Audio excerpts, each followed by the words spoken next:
E eu queria que você abrisse a sua Bíblia comigo hoje no primeiro capítulo do livro de Neemias. Neemias,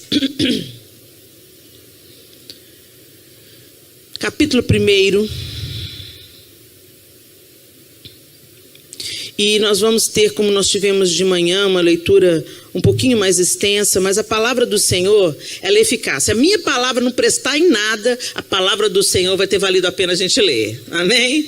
Então, por isso que é importante. Então, fica ligado, eu vou usar a versão NVI, ok? E nós vamos ler a partir do primeiro versículo do capítulo 1 de Neemias. E a palavra do Senhor diz assim: palavras de Neemias, filho de Acalias. No mês de Quisleu, no 20º ano, enquanto eu estava na cidade de Suzã, Hanani, um dos meus irmãos, veio de Judá com alguns outros homens, e eu lhes perguntei acerca dos judeus que restaram, os sobreviventes do cativeiro, e também sobre Jerusalém.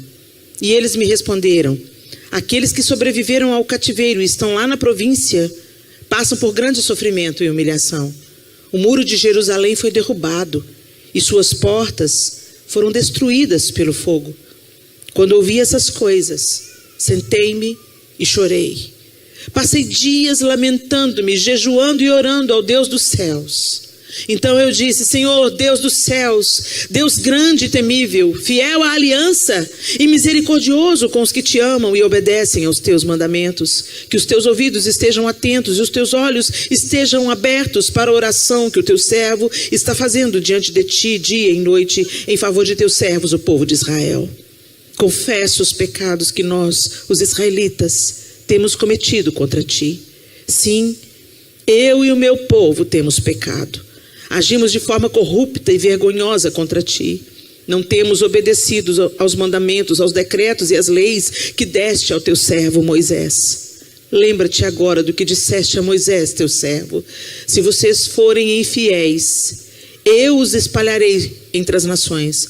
Mas se voltarem para mim, obedecerem aos meus mandamentos e os puserem em prática, mesmo que vocês estejam espalhados pelos lugares mais distantes debaixo do céu, de lá eu os reunirei e os trarei para o lugar que escolhi para estabelecer o meu nome.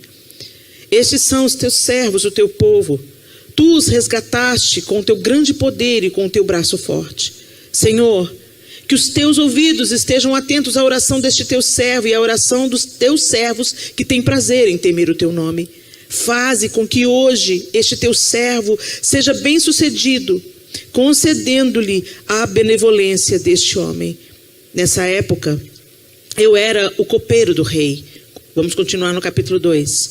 No mês de Nissan, no 20º ano do rei Artaxerxes, na hora de servir o vinho, levei-o ao rei. Nunca antes eu tinha estado triste na presença dele. Por isso o rei me perguntou: por que o seu rosto parece tão triste se você não está doente? Essa tristeza só pode ser do coração? Com muito medo, eu disse ao rei: que o rei viva para sempre. Como não estaria triste o meu rosto se a cidade em que estão sepultados os meus pais está em ruínas e as suas portas foram destruídas pelo fogo?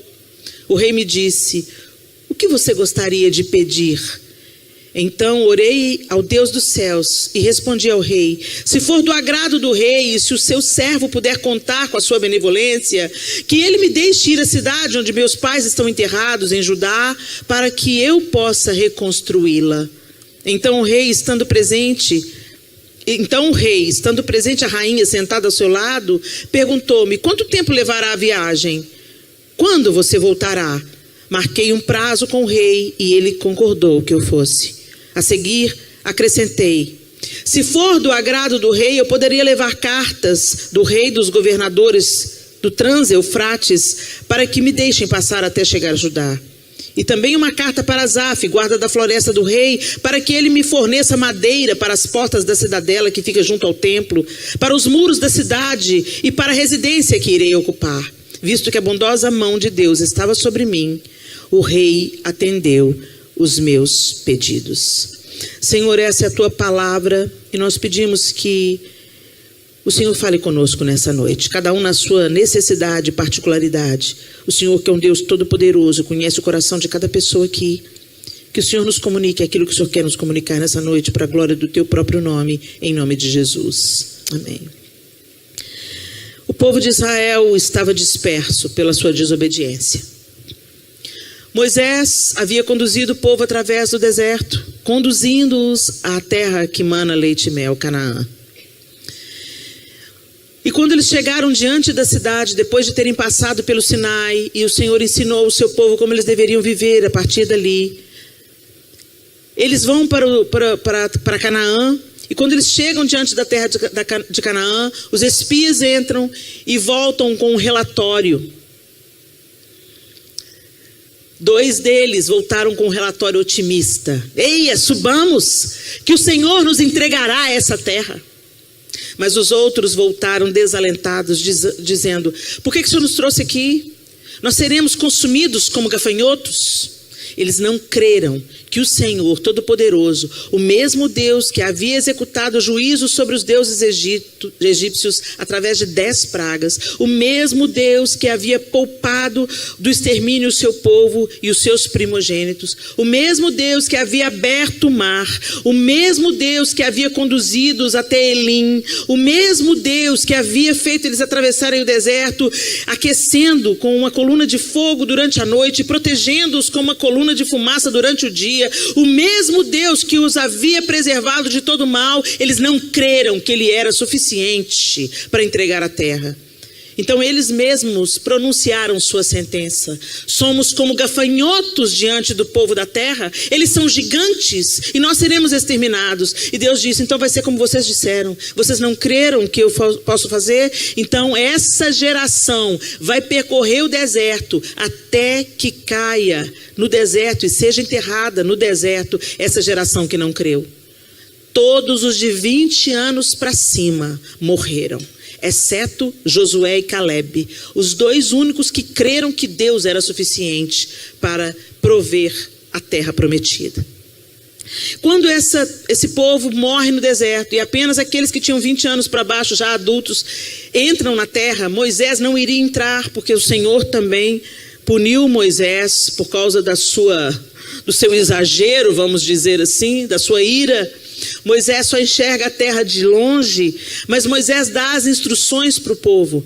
E Moisés é muito enfático. O Senhor fala enfaticamente: vocês vão entrar nessa terra e vocês vão possuir essa terra, mas eu não vou tolerar que vocês se associem aos deuses dessa terra. Eu não vou tolerar que vocês voltem a praticar aquilo que vocês praticavam no Egito. Porque o povo de Israel estava no Egito há 400 anos. Logo, eles estavam totalmente contaminados pela idolatria do Egito. Por isso Deus tira o povo do Egito e leva para o Sinai. E o primeiro mandamento é: eu sou o Senhor, o Deus que te tirou da terra do Egito. Somente a mim adorarás e somente a mim prestarás culto. Então a primeira coisa que Deus fala é se apresentar para o povo e fala: vocês não vão viver adorando falsos deuses, porque senão vocês morrerão. Mas vocês vão me conhecer e eu serei o seu Deus e vocês serão o meu povo. E a promessa era que daquele povo Deus traria o Messias que salvaria toda a humanidade. Deus, quando funda o povo de Israel, desde Abraão, ele já está pensando em todos os povos da terra sendo restaurados e reconciliados com Deus através do seu Filho, Jesus Cristo. Por isso que é tão importante, gente, a gente entender a Bíblia e entender que o Novo Testamento fala do Antigo e o Antigo profetiza para o cumprimento do Novo. Toda a Bíblia é a palavra de Deus. E aí, o povo foi alertado diversas vezes, mas eles entram, Deus os prospera, Deus levanta rei, eles pedem o rei, Deus dá Saul, Saul pisa na bola, Deus levanta Davi, Davi é um rei segundo o coração de Deus, Davi também pisa na bola, mas Deus não se aparta dele, porque Davi, diferentemente de Saul, tinha a capacidade de se arrepender dos seus pecados e não transferir responsabilidade ou querer se esquivar da culpa. Davi, diferente de Saul, dizia: sim, Senhor, eu pequei contra o Senhor, me perdoa. Coisa que Deus não tolera é gente que não assume as próprias responsabilidades e a própria culpa. O Senhor está sempre com o coração inclinado para aqueles que se arrependem e pedem perdão. Ele está sempre com seu coração inclinado e os seus ouvidos abertos para restaurar uma vida. Davi tinha essa capacidade, mas Davi não pôde construir o templo. Então Deus levanta Salomão para construir o seu templo, e Salomão constrói o templo, e Deus prospera Salomão, e Deus abençoa Salomão com sabedoria sobrenatural, e porque ele não desejou riquezas, mas priorizou sabedoria para governar o povo, Deus o abastece de riquezas. Mas o que acontece no final da vida de Salomão? Ele se une a várias mulheres de outras religiões. E ele acaba sucumbindo aos deuses dessas mulheres. E a partir daí, a descendência de Davi vai tendo altos e baixos. Quando você vai lendo o livro de reis, você vai vendo reis justos, reis injustos, reis segundo o coração de Deus, reis tenebrosos como Manassés, por exemplo, que até sacrifício de criança fez dentro do território de Israel. E Deus vai avisando: vocês estão me aborrecendo, vocês estão me aborrecendo, vocês estão me aborrecendo, eu virei com juízo sobre vocês. Eu disse para vocês não se contaminarem com os deuses da terra, eu disse para vocês não praticarem as obras que eles exigem, eu disse a vocês que eu sou o Senhor, o seu Deus. E o povo não se arrependeu. E eles começaram a ouvir tanta profecia, a profecia não se cumpria, que eles começaram a desprezar. Eles começaram a desprezar e começaram a matar os profetas que falavam aquela mensagem de novo, de alerta de Deus. E começaram a ouvir os falsos profetas. Como a gente gosta de falso profeta até hoje, né, gente? O falso profeta é aquele que traz a palavra de conforto. É claro que não vai acontecer nada. É claro que Deus não vai destruir o seu povo. É claro que Deus vai destruir o templo. Como que Deus vai permitir? O templo foi construído para a glória de Deus. Ele encheu o seu templo de glória no templo de Salomão. Olha a majestade desse templo. É claro que ele não vai ser destruído. E o povo deu mais ouvidos aos falsos profetas que tinham uma palavra confortável do que aqueles profetas que traziam uma palavra de alerta e exortação. Ele dizia: conserta o caminho, conserta as veredas, voltem-se para Deus, arrependam-se, porque se vocês se arrependerem, o Senhor também vai voltar atrás na decisão de executar juízo. Mas eles não se arrependeram. Então veio o exílio. Deus permitiu que o rei babilônico viera e destruísse. Nabucodonosor passou um rolo compressor em Israel. Ele acabou com tudo. E primeiro foi uma primeira etapa. Nem na primeira etapa o povo se arrependeu. Então Deus teve que concluir a obra. Até que o templo foi destruído. Os muros de Jerusalém, a cidade santa, derrubados. As portas queimadas pelo fogo. E virou habitação de chacais e feras do campo. E é nesse contexto que Neemias, sabendo as notícias, e ainda assim os falsos profetas diziam: não, mas isso logo vai passar, logo o povo vai voltar. E Deus falou: não, pode ficar em Babilônia, pode construir sua cidade aí, pode ter seus filhos e se casar aí, porque vão levar muitos anos. Eles tiveram que ficar no exílio 70 anos. E nesse intervalo, Neemias, que servia ao rei Artaxerxes, era mordomo do rei, ficava sabendo das notícias e ficava devastado. É a mesma coisa de você estar aqui nos Estados Unidos e você está tendo uma vida até boa. Deus está te provendo, Deus está te cuidando, Deus te deu um bom emprego e aqui você tem prosperado. Mas aí você fica sabendo as notícias das suas famílias lá no Brasil. Quantos venezuelanos estão aqui nos Estados Unidos construindo uma vida? Eu conheci uma vez venezuelana lá na região da Flórida. E ela disse: pastora, a situação do meu país é muito séria, porque eu tento enviar remédio para minha família no Brasil. Chega no aeroporto, eles confiscam. É Venezuela. Eu falei: o quê? Falei: misericórdia. Está quebrado em nome de Jesus. Senhor, nos ajude. Tem misericórdia de nós, Senhor. Perdoa os nossos pecados, Senhor. Perdoa os nossos pecados. E é o que estava acontecendo na Venezuela. E ela falou assim, olha, eu tento mandar dinheiro, não chega. Eu tento mandar mantimento, não chega. Eu tento mandar roupa, não chega. Eu tento mandar remédio, não chega. Mas como não chega? Vai pelo correio, ela vai pelo correio. Mas chega no aeroporto, eles abrem as caixas e distribuem a seu bel prazer. Isso é opressão. Isso é opressão. Você não tem direito, você não tem liberdade, você não tem privacidade, você não tem. E você tem as coisas que você envia. Então que prazer que você teria? Fala comigo. Se você estivesse vivendo num sistema assim, sabendo que a sua família está lá no Brasil sofrendo opressão. Imagina comigo uma situação. Não só sofrendo a miséria, a necessidade, as coisas que acontecem na vida, pelo desemprego, mas sofrendo injustiça, sendo abusados, sendo saqueados, sendo oprimidos e dominados. Como você se sentiria? Como você fica aqui sabendo que a sua mãe tá lá sem ter direito a receber uma ajuda que você quer mandar para ela? E está doente e precisando de um remédio. Era isso que estava no coração de Neemias. A cidade onde os pais dele estavam enterrados, a nação que eles conheciam, o templo que eles conheciam, toda a vida que eles conheciam, estava devastada. E aí ele se apresenta diante do rei Artaxerxes para servi-lo como sempre, mas ele estava dessa vez com um semblante triste. E o rei olha para ele. Mas o interessante é que antes dele se apresentar para cumprir o seu trabalho, para fazer o seu trabalho, ele faz uma oração. Ele faz uma oração. Para a gente recomeçar, gente, precisa de oração. Para a gente andar na direção certa, precisa de oração. A gente tem que conversar com Deus. Às vezes a gente fala para todo mundo o que só Deus pode resolver. Jesus orava. Por que você acha que você não precisa de orar? Jesus se retirava para orar.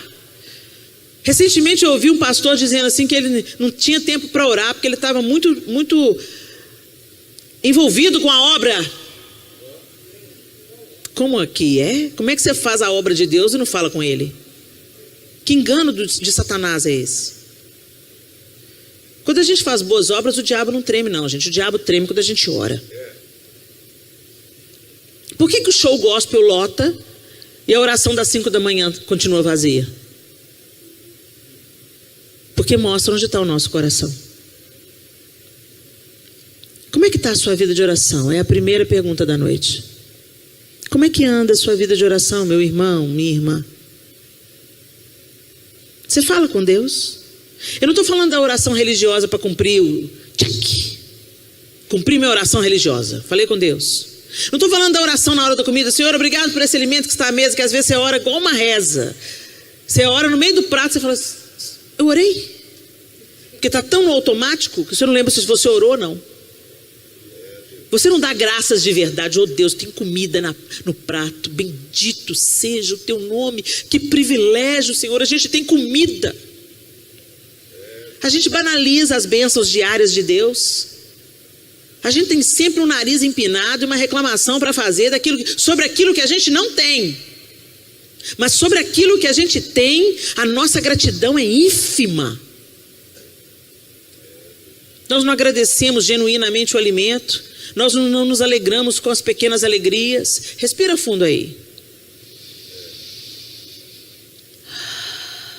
Você fez isso sem um respirador. Olha que bênção. Você tem fôlego de vida.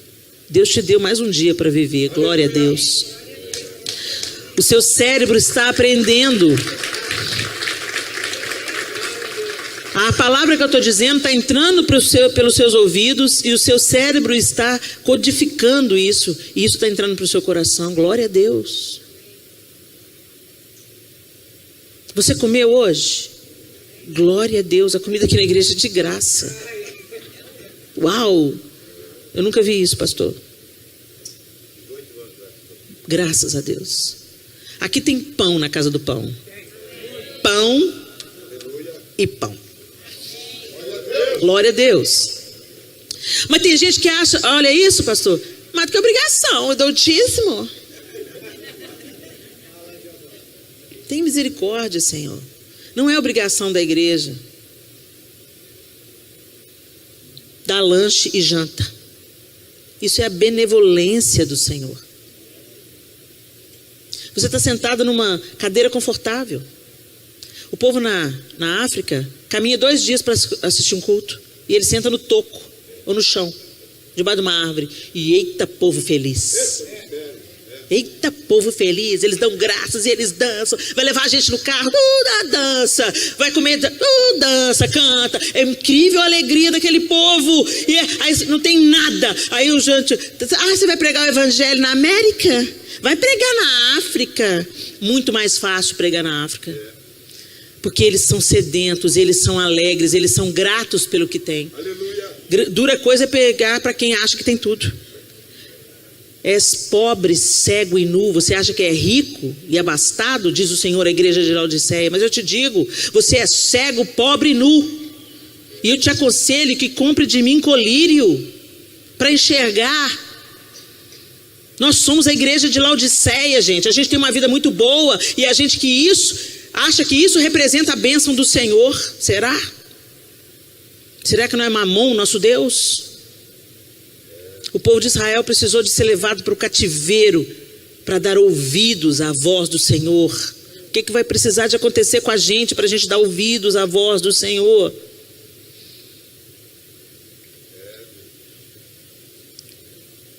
Neemias então é levantado e ele faz essa oração.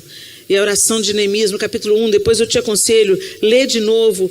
Mas todo o tempo ele fala de um jeito: Senhor Deus dos céus, Deus grande e temível, fiel à aliança e misericordioso com os que te amam e obedecem aos teus mandamentos.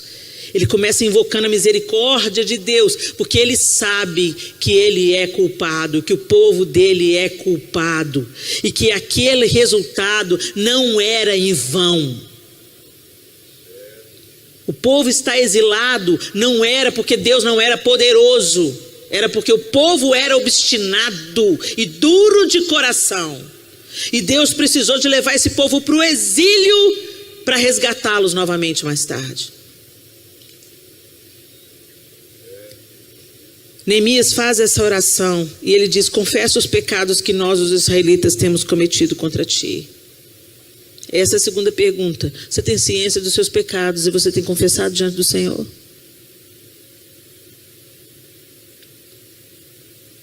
Qual é o pecado com que você está lutando com ele? Você sabe que é pecado.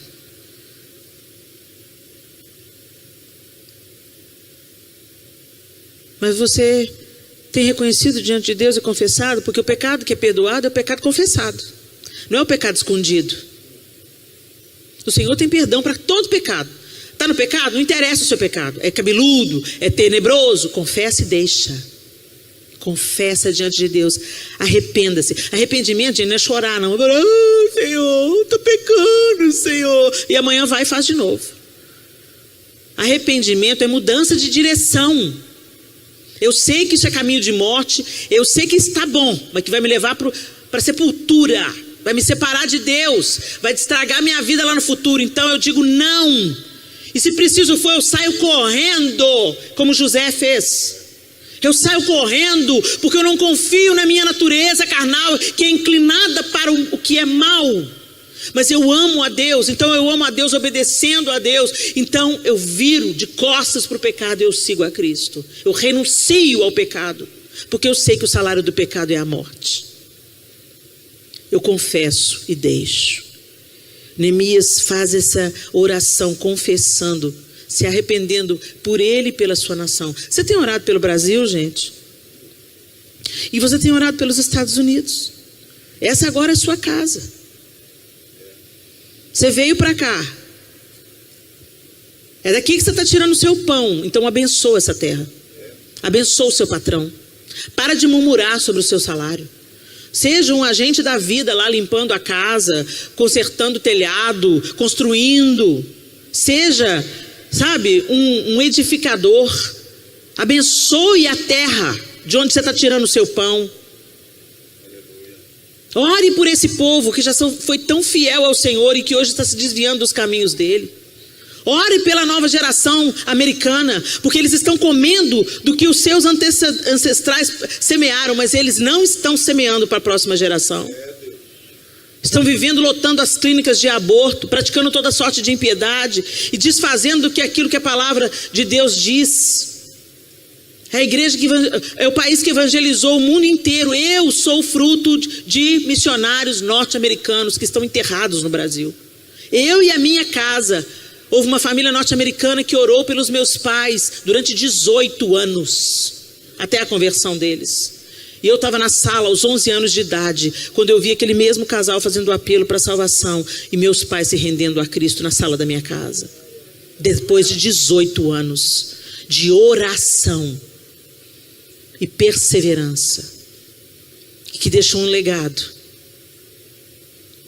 Hoje eu estou aqui na terra do pastor John e da irmã Joy, pregando o evangelho. Aleluia. E isso é fruto da semente deles. As nossas sementes não ficam estéreis quando nós plantamos diante de Deus. E mesmo que a gente não veja, a eternidade vai revelar o legado que é deixado para a glória do nome do Senhor. O que me chama a atenção é que Neemias ora ao Deus que é rico em misericórdia, porque sabe que só Ele pode resolver a situação do seu povo. Segundo, ele ora se identificando e confessando os seus próprios pecados e os pecados da sua nação. Você ora pelos pecados da sua família? Você pede perdão pelos pecados dos seus filhos? Sabia que Jó fazia isso? Jó sacrificava por ele e pelos seus filhos. Isso lhe foi imputado por justiça. Ele foi chamado de justo porque ele fazia isso. Você ora pelos seus filhos? Você pede perdão pelos seus próprios pecados e pelo pecado dos seus filhos? Você pede perdão pelos seus próprios pecados, pelos pecados da sua família e pelos pecados da sua nação?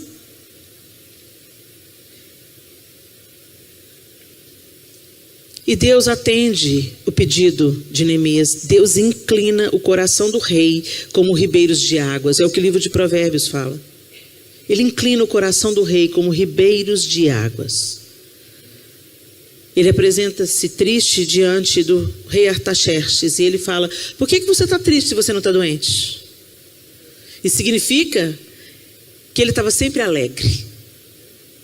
Mas um dia ele aparece diante do rei com semblante caído. E o rei fala: o que aconteceu? E ele: eu vou te dizer, rei, o que aconteceu. E ele fala: a minha cidade está devastada, o meu país está devastado, o meu povo está destruído, as portas da cidade estão queimadas a fogo, os muros foram derrubados. E o rei fala: o que você quer que eu faça? Me libera, rei, para eu ir lá reconstruir. Quanto tempo isso vai levar? Ele diz o prazo. E o que me chama a atenção: o que mais que eu posso fazer? E ele pede material para reconstruir. Talvez a gente olhasse assim: cara folgado esse Neemias. Ele sabia que ele tinha orado. E ele sabia que era Deus que estava inclinando o olhar e a generosidade do rei Artaxerxes.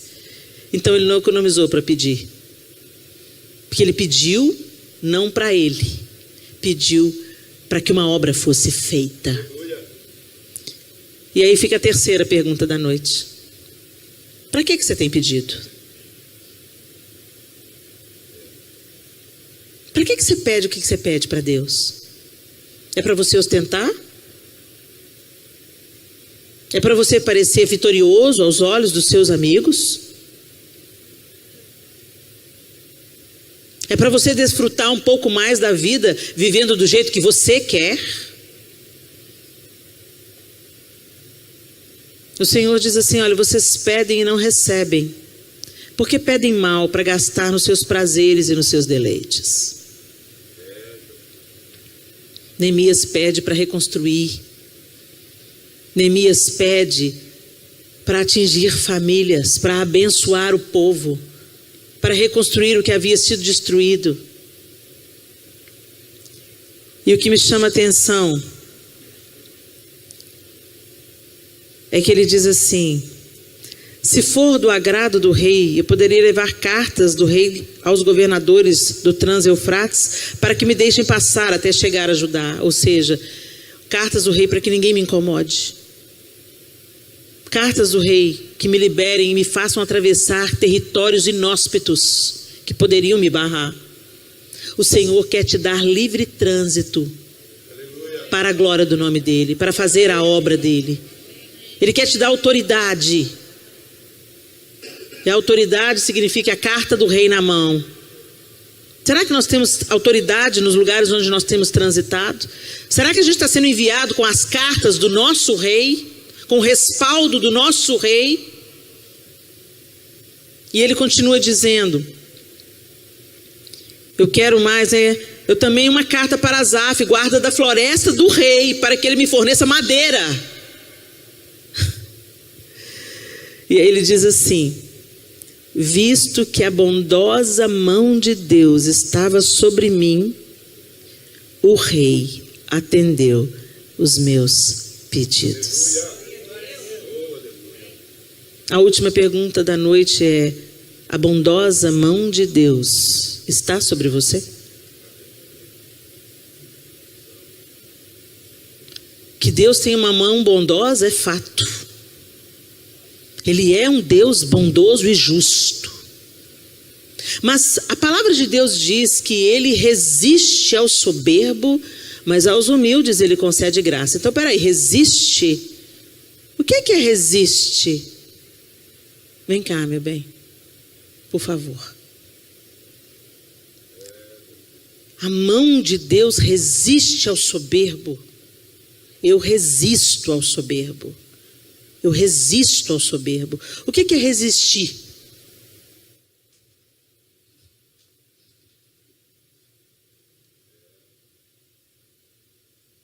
Eu quero me achegar a Deus, mas Ele me resiste. A mão de Deus resiste ao soberbo, ao orgulhoso, ao contador de vantagens. Às vezes você pensa que é o diabo te atrapalhando, mas é a mão do Todo-Poderoso que está resistindo à arrogância e à soberba. Mas tem a segunda parte do verso que diz: mas aos humildes Ele concede a sua graça.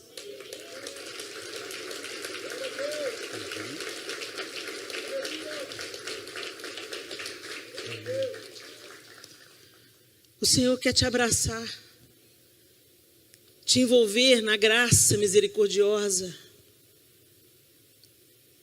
mas Ele envolve os humildes, os dependentes, os que necessitam, os que têm consciência do seu próprio pecado e suplicam pelo seu perdão. Aqueles que se achegam porque sabem que sem Deus não pode fazer coisa alguma, e sem a bondosa mão de Deus não podem vencer as próprias adversidades, não podem reconstruir coisa alguma, não podem recomeçar se a bondosa mão de Deus não estiver sobre eles. Que a gente traga a bondosa mão de Deus sobre nós. Não tenha medo de se humilhar diante de Deus, como Neemias se humilhou. Não tenha medo de confessar os seus pecados, como Neemias confessou e admitiu com seus lábios. Ele abriu a boca e confessou, e invocou a misericórdia do Senhor. Sabe, a gente chega hoje para Deus dando ordens para Deus. Eu conheço crentes que chegam para Deus e falam assim: eu estou te dando uma última chance, hein? Eu vou lá nesse encontro dessas mulheres, se você não fizer alguma coisa, só quero ver se você me ama mesmo. Gente, a Bíblia diz, vai ler a Bíblia, gente. Vai ler a Bíblia para você não pagar mico. A Bíblia diz assim que Deus prova o seu amor para conosco por ter Cristo morrido na cruz, sendo nós ainda pecadores. Deus não precisa te provar nada, Ele já provou. Ele não precisa de ficar, sabe essas profecias? Eis que te digo, filho amado, te amo muito. Me conta uma novidade. A palavra de Deus me conta que Ele me ama. Porque Deus amou o mundo de tal maneira que deu o seu Filho unigênito, para que todo aquele que nele crê não pereça, mas tenha a vida eterna. Sabe, gente, a gente tem que parar de achar que Deus tem que vir nos afagando. na nossa vida besta, na nossa vida meia boca, nessa vida centrada no próprio umbigo, essa vida centrada no eu. Gente, o Pai Nosso não é Pai meu que está no céu, santificado seja o teu nome. É Pai Nosso que estás nos céus. Deus se importa com você e se importa com quem está do seu lado. Deus se importa com a gente que está aqui na igreja e se importa com a galera que está fazendo ponto agora lá no projeto vendendo droga. Deus se importa com a virgem e com a prostituta. Deus se importa. Esse que é o absurdo da graça. Está sobre todos. Disponível para todos e é um convite para todos. E nós não somos superiores a ninguém porque entendemos, nos arrependemos e nos voltamos. Somos mais livres, não superiores. E somos convencidos pela obra do Espírito, não pelo nosso intelecto. Não é porque você pensa que você creu. É pela obra do Espírito no seu coração que você creu. Como é que nós estamos vivendo a vida? Queremos recomeçar. Precisamos recomeçar. Temos muito a fazer. Tem muita gente indo para o inferno. Temos muito a fazer. Tem gente para ser resgatada na nossa casa, na nossa família. Temos muitas orações suplicantes a fazer. Mas a gente está distraído aí, vivendo a vida. Fala, meu filho, já entreguei na mão de Jesus. Qualquer dia desse ele vai ser salvo. Isso não é confiança não, isso é negligência. Neemias, quando soube que a cidade estava destruída, o semblante dele decaiu. E ele disse que ele chorou. Ele chorou. Ele chorou diante de Deus. Não é tempo da gente, ficar distraído como meninos num campo de batalha, senão você vai levar chumbo. Nós estamos em guerra. O mundo está em guerra. Vai precisar de acontecer o que nos Estados Unidos da América para você acordar? Chegou a pandemia, um tanto de gente virou crente, um tanto de gente ficou incrédulo. Não ficou incrédulo, não. Só trouxe à tona o que estava dentro. Porque a crise revela o caráter e o coração. Se estourar uma guerra aí hoje, como é que você vai reagir? Se a propriedade privada acabar e o governo te confiscar tudo, como é que você vai reagir? Se a sua liberdade de religião for suprimida, não, vocês não podem mais se reunir aos domingos, como é que você vai reagir? Tem gente que já está vivendo essa realidade no Oriente Médio. Tem gente que está sendo morto porque crê em Jesus. E a gente fica aqui deitado eternamente em berço esplêndido, querendo mamar nas tetas da nação, mas não retribuir absolutamente nada, nem nas nossas súplicas e orações. Que Neemias seja uma inspiração para todos nós. Um líder que já estava ocupando um lugar de honra numa outra nação, servindo ao rei e contando com a simpatia do rei. Certamente ele tinha uma acomodação confortável, era benquisto pelos seus patrões, uma vez que ele que servia o vinho para o rei. Ele era uma pessoa agradável aos olhos do rei. Devia ter a sua recompensa por isso. Mas ele não se acomodou. Ele não se dobrou diante dos deuses da terra. Às vezes o conforto e o dinheiro são deuses poderosos que nos afastam do principal. Tem gente que veio para a América falando, não, eu tenho um chamado missionário, mas se vendeu para Mamon, como Judas vendeu Jesus por 30 moedas. Às vezes você vende Jesus por um schedule. Não tenho tempo para ir para a igreja, não tenho tempo para ir para o acampamento, tenho que trabalhar muito. Trabalhe, meu irmão, digno ao trabalhador do seu salário, trabalhe. Deus não respalda preguiçoso, trabalhe, mas trabalhe para a glória de Deus. Trabalhe sem abandonar o Senhor, trabalhe consciente de quem te dá saúde para trabalhar é o Deus dos céus, rico em misericórdia e poder. Trabalhe agradecido e sendo um instrumento de Deus no seu trabalho, um ministro de Deus no seu trabalho, uma boca de Deus no seu trabalho, orando pela casa que você limpa, orando pela casa que você pinta, orando pela construção que você edifica, pelo salão de beleza que você trabalha. Não sei qual é o seu trabalho aqui na América, mas seja uma voz do eterno onde você trabalha, seja um Neemias na sua terra. Nessa terra que Deus te entregou Seja um porta-voz de Deus. E não se esqueça da que você deixou para trás. Ore pela terra da sua casa. Ore pela sua parentela que ainda não conhece a Jesus. Ore pelos seus filhos que se desviaram do caminho. Ore pelo seu casamento para que ele não seja destruído, para que ele seja reedificado, fortalecido, porque o seu casamento edifica a próxima geração.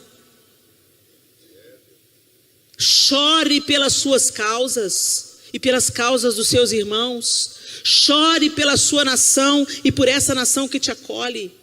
Invoque o Deus rico em misericórdia e peça a Ele o material que precisa ser liberado para que você reconstrua o que precisa ser reconstruído. Neemias precisava de madeira para reconstruir os portões da cidade. Talvez você precise de um pouco mais de misericórdia para reconstruir o seu casamento.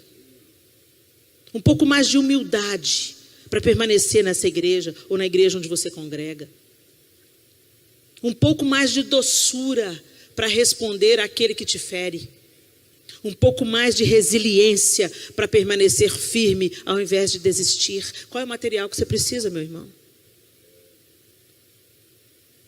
E ele termina dizendo: eu consegui tudo que eu queria, porque a bondosa mão do Senhor estava sobre mim. Deus se alegra. Deus tem prazer na alegria dos seus filhos. Deus tem prazer em prover os seus filhos. Deus tem alegria em estender a mão bondosa sobre nós para nos fazer prosperar. E prosperidade é muito mais do que dinheiro, vocês me entendam muito bem. Prosperidade é paz no lar. Prosperidade é um casamento sarado. Prosperidade são filhos na presença de Deus. Prosperidade é a ausência de necessidades e a possibilidade de abençoar outras pessoas com o ganho do seu trabalho. Isso é prosperidade. Prosperidade não é riqueza. Prosperidade não é a bolsa cara. Prosperidade não é status. Prosperidade não é parecer rico para os seus amigos no Brasil. Prosperidade é você viver a vida que Deus tem para você viver com alegria e paz dentro do seu lar. O Senhor quer reedificar os muros que estão devastados, reconstruir os portões que foram queimados na sua casa, na sua família, nos seus relacionamentos. Mas para isso, que a gente aprenda com Neemias. Começa com a oração, arrependimento de pecados, confissão. Invoque a misericórdia do Senhor. Mude de caminho. Eu volto a dizer, arrependimento não é chorar e continuar na prática do pecado. Arrependimento é chorar, escorrer do pecado. Não confiar na sua carne. Pedir ajuda. Pastor, estou com problema com pornografia, não estou conseguindo me libertar. Pega ajuda terapêutica. Em alguns casos é preciso até de ajuda psiquiátrica para se livrar da pornografia, dessa maldição dessa pornografia que está jantando os casamentos. Não pense você que você vai ver pornografia para apimentar a sua relação. Isso não existe. Começa com isso, é igual droga. Começa te dando prazer e termina destruindo o seu casamento, reprogramando o seu cérebro. Muda a maneira como você vê sua esposa. Muda a maneira como você vê seu marido. Não se engane, mulheres estão consumindo pornografia em formas de contos eróticos. O diabo sabe como é que põe a mesa, meu irmão. Fique atento, porque começa bem e acaba mal. Procure ajuda. A pornografia tem destruído famílias inteiras, porque não consegue sentir alegria no sexo. Porque no cérebro foi reprogramado para um modelo irreal de relacionamento sexual. Irreal. Podre. Quem inventou o sexo foi Deus e fez do sexo uma ferramenta sublime. É através do sexo que os filhos são gerados. É lindo demais, é poderoso demais, é perfeito demais, é puro demais, é elevado demais. Mas o diabo pegou o sexo e porcalhou o sexo e fez dele instrumento de ferida, de morte, de prostituição, de fragmentação. Deita com um, deita com o outro, deita com o outro, deita com o outro, deita com o outro. E quando vê, não é feliz com ninguém. É uma insatisfação geral. Então quem sabe é para pegar alguém do mesmo sexo para ver se resolve. É um buraco sem fundo, um desejo que nunca se satisfaz. E ao invés de nós abraçarmos o modelo da sexualidade bíblica, nós abraçamos uma sexualidade torta, inspirada pela sujeira da pornografia. Que o Senhor tenha compaixão de nós, meus queridos. Que nos leve ao arrependimento genuíno do nosso pecado, a confissão e o abandono. Os orgulhosos não pedem ajuda, mas os humildes sim. Então lembre-se, Deus resiste ao soberbo, mas aos humildes Ele concede graça. Vocês têm um pastor sério. Vocês têm pessoas sérias que ombram com Ele. Peça ajuda. Deixa Deus fazer. Feche os seus olhos.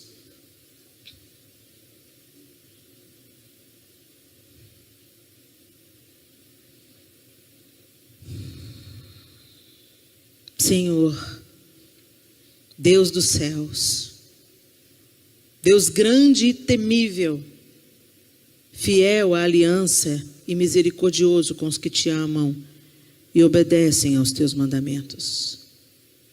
Que os teus ouvidos estejam atentos e os teus olhos estejam abertos para a oração que a tua serva está fazendo diante de ti nessa noite, em favor de teus servos, o povo cristão aqui em Norque. Confesso os pecados que nós, os brasileiros aqui em terra americana, temos cometido contra ti. Sim, eu e o meu povo temos pecado. Agimos de forma corrupta e vergonhosa contra ti. Não temos obedecido aos mandamentos, aos decretos e às leis que deste ao teu servo Moisés. Lembra-te agora do que disseste a Moisés, teu servo. Lembra-te agora, ó Deus, do que o Senhor falou através do seu Filho Jesus Cristo. Se vocês forem infiéis, eu os espalharei entre as nações, mas se voltarem para mim, obedecerem aos meus mandamentos e os puserem em prática, mesmo que vocês estejam espalhados por todas as nações mais distantes debaixo do céu, de lá eu os reunirei e os trarei para o lugar que escolhi para estabelecer o meu povo. Estes são os teus servos, o teu povo que se reúne aqui em Norque, Senhor. Tu os resgataste com teu grande poder e com teu braço forte. Senhor, que os teus ouvidos estejam atentos à oração dessa tua serva e à oração dos teus servos que têm prazer em temer o teu nome. Faze com que hoje essa tua serva seja bem-sucedida, concedendo-lhe a benevolência do Senhor. Em nome de Jesus, Senhor, que essa oração de Neemias seja ouvida pelo Senhor nessa noite. Perdoa os nossos pecados, nós invocamos a tua misericórdia. Nós queremos recomeçar nos nossos lares, nos nossos trabalhos, nessa nação. Chegamos há tão pouco tempo, outros já chegaram há mais tempo e precisam recomeçar. Pós-pandemia, tanto a recomeçar, tanto a reconstruir. Recomeçar pós-perdas, recomeçar pós-luto. Recomeçar pós-lutas. Nos perdoa. E nos faz, Senhor, ver o que o Senhor quer que façamos. Inclina os nossos ouvidos à tua palavra e à obediência do Senhor. Nos dê um coração humilde, quebrantado. E, ó Deus, por misericórdia, nós te pedimos, como o Senhor é benevolente, e como o Senhor inclinou o coração de Artaxerxes para prover material para a reconstrução de Jerusalém, nós te pedimos, Senhor, provê o que necessitamos para a reconstrução dos nossos lares, para a reconstrução do nosso coração quebrado, para a reconstrução daquilo que foi devastado e queimado na nossa vida, nas nossas emoções, nos nossos relacionamentos. Nós te pedimos, Senhor, que a sua bondosa mão esteja sobre cada um aqui, para nos fazer prosperar na obra que o Senhor quer executar em nós e através de nós, para a glória do teu nome, em nome de Jesus. Amém e amém.